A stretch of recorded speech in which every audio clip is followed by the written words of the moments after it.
I'm just going to be straight up. Kyler Murray is a fantastic, fantastic quarterback. He dominated last season in college. He had over 4,000 yards passing, 42 touchdowns, 7 interceptions. I mean, he won the Heisman Trophy at Oklahoma. He might be the number 1 overall pick.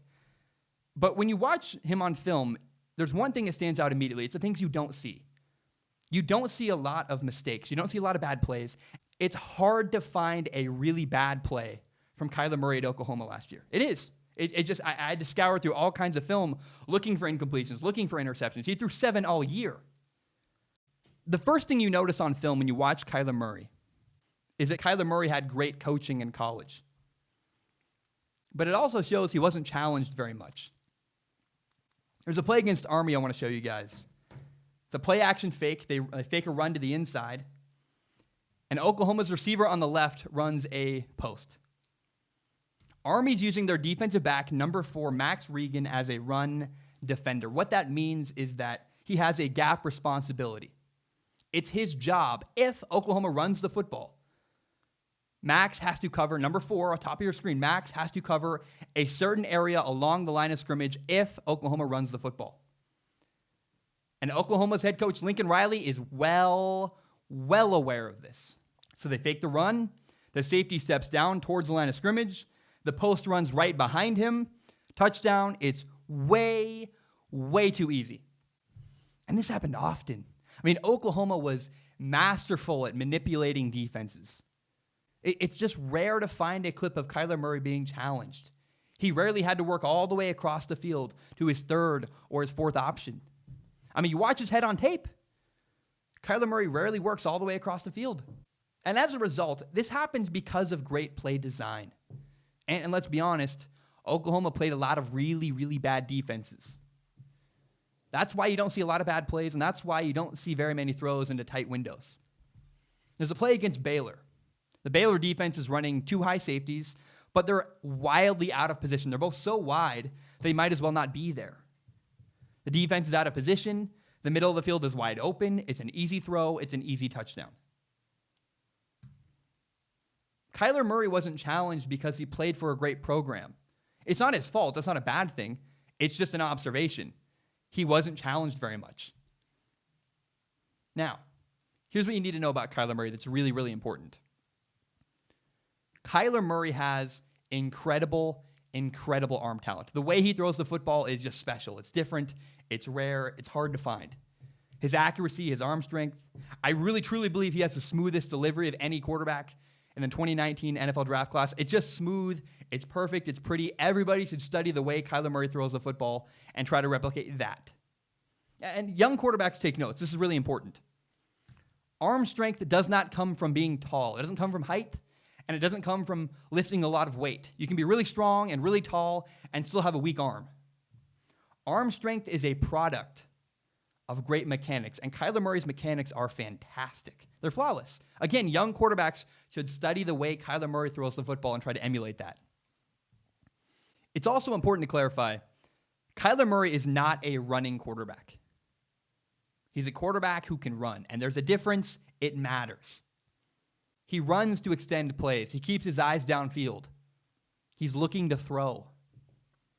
And the times when he does put his head down is when the defense drops back. They drop 8 guys into coverage. They only rush 3 men. And Kyler looks around and goes, oh, hey, nobody's got me. And he takes off and runs. Only about once a game does he have a play where he runs too early. There was a play against Texas. He takes his eyes away from downfield. He drops his eyes. He squares his shoulders to the line of scrimmage. He's looking to run. He's not in a position to throw the football. He's become a runner, and this causes a problem. Something opens up downfield right in front of him. He's not in a position to throw the ball. A guy opens up right in front of him, and he can't do it. What he's got to do here is slide in the pocket, move like Tom Brady. I really think the best person for Kyler Murray to spend time with and learn from is former Washington State quarterback Gardner Minshew. The way that Gardner Minshew buys time within the pocket. He extends plays, but he keeps his shoulders square downfield, ready to always throw. Kyler Murray usually does this, but again, studying Gardner Minshew could really help him down the road as a quarterback. However, This is what kills me. People really, really overstate the concern that he doesn't keep his eyes downfield, because he usually does. 9 out of 10 times when Kyler Murray's running, he's running to extend the play and throw the ball downfield. This is where confusion comes in. Oklahoma ran a lot of quarterback draws. He drops back. His receivers run downfield. The defense backs up. Then Kyler Murray takes off running. And at first glance, it looked like he gave up on the play. He tucked his head down and he ran. But in reality, this is by design. There's a sequence against Texas I want to run through. It's 2nd and 8, and Texas only brings a 3-man rush. They drop 8 guys into coverage. The number 2 man bails. The outside linebacker on the left bails. The corner on the left side bails. He gets depth. He backs away from the line of scrimmage. They back way, way up. Oklahoma fakes the run, and both of the inside linebackers for Texas over pursue to the right side of the field. So now everybody on the left is backed way, way up. There's a lot of space near the line of scrimmage.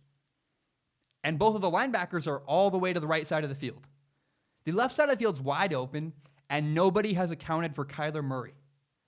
Smartly, he takes off. He goes running. He says, I had better go get yards. There's no one accounting for me.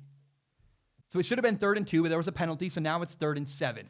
And this is why Oklahoma head coach Lincoln Riley is so smart. He noticed that on 2nd and 8, nobody had accounted for Kyler Murray. There's no quarterback spy following their guy. So it's 3rd and 7. He calls a quarterback draw. Again, Kyler Murray drops back.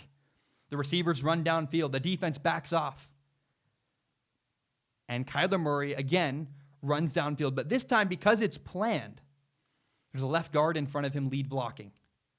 He's got a lead blocker helping him get down the field. And this is a crucial moment. Oklahoma's down 24-10. It's right before halftime. That left guard blocking is pivotal. He allows Kyler to get more yards downfield and get a critical first down. Kyler Murray's ability to run the football is special. His ability to throw the football is special. Everything Kyler Murray does is terrifying if you're a defense. There are 2 really, really big runs he had last year. One against Texas, one against West Virginia. They look almost identical. What Kyler Murray does is beats everybody to the outside. He runs all the way for a touchdown, like really, really long touchdowns. That's not going to happen in the NFL. Once Kyler Murray is drafted, he's not going to be able to have long touchdown runs like that. He's going to play against better athletes. They're not going to get beat to the outside the way West Virginia and Texas did. And that's why we need to talk about the Alabama game. Alabama's really the only defense that challenged Kyler Murray all season. I mean, look, he still put up 34 points. He's still fantastic. But he couldn't run. Every time he tried to take off, he got tackled. Bama was better coached than most teams Kyler Murray played against and had better athletes. It took Oklahoma 2 different drives to realize, oh, hey, what we've done all season isn't working. We can't keep running our guy. And what's even more sad is that the Oklahoma defense was atrocious. By the time Kyler Murray got the ball for a 3rd drive, they were already down 21-0. But that is when Kyler Murray stepped up. Threw the ball into really tight windows, beat Alabama's one-on-one coverage. Only 2 other quarterbacks have done that in the last couple of years. Deshaun Watson and Trevor Lawrence. I mean, that's elite company. And look, I'll even say this. I believe you can see leadership on tape when you watch Kyler Murray. I believe leadership is largely about your actions. And on tape, it shows that he's a leader. It shows the way he carries himself, the way he handles himself in really tough moments. They're down big to Alabama. And he fought all the way to the end. Literally, the final play of the game was a touchdown. He ran into the end zone. From down 21-0, he fought all the way back until the final score was 45-34.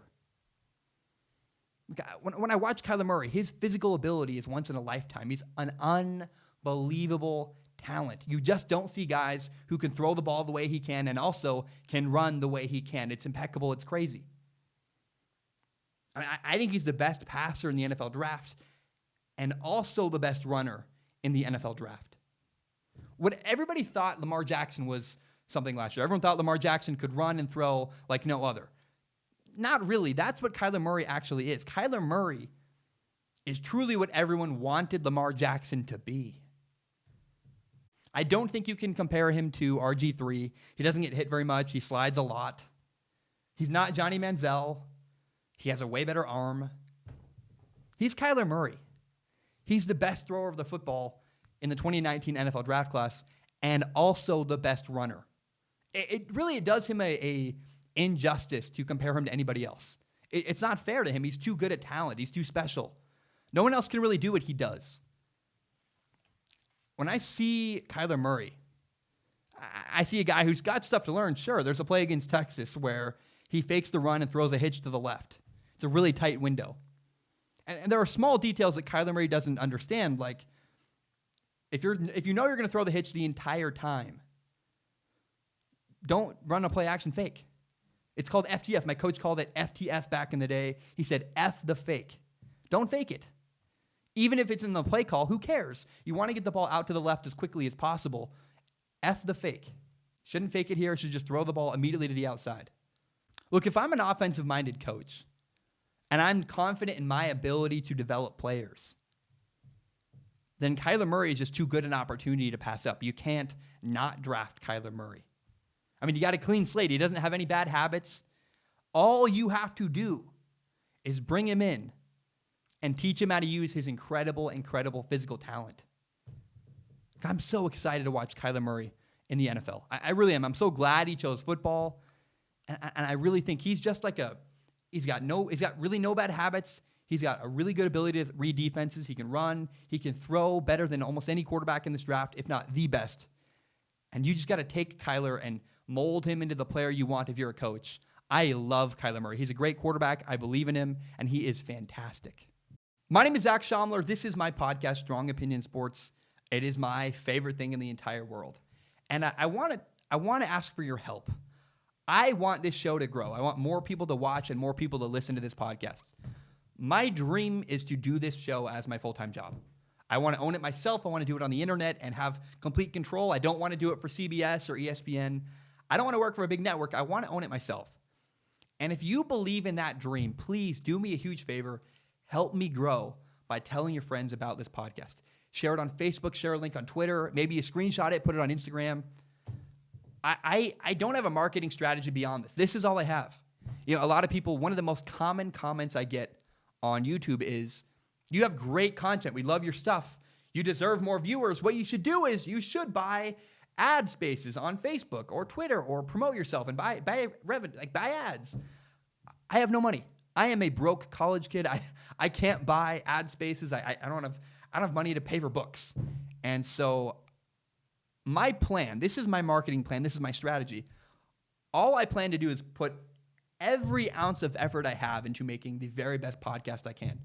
I believe if I make a great product that people believe in, that people like, then they will share it with their friends. And so if you agree with that, if you believe in the show, if you like what I do, please do me a huge favor. Tell your friends about it. Help me grow by telling your friends about this podcast.